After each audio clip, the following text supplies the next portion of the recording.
السلام عليكم. الملك محمد السادس يحل بمدينة مراكش لتفقد المصابين والتبرع بالدم، وهذه هي التفاصيل.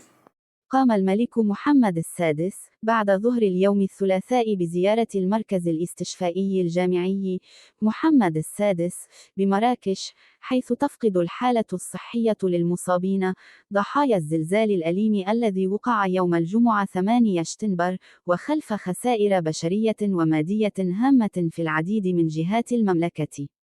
وهكذا قام الملك بزيارة مصلحتي الإنعاش واستشفاء ضحايا الزلزال، كما تبرع بالدم، واستفسر عن الحالة الصحية للأشخاص المصابين، وكذا عن الخدمات الصحية المقدمة لهم من طرف الفرق الطبية المعبأة على إثر هذه الكارثة الطبيعية الكبرى.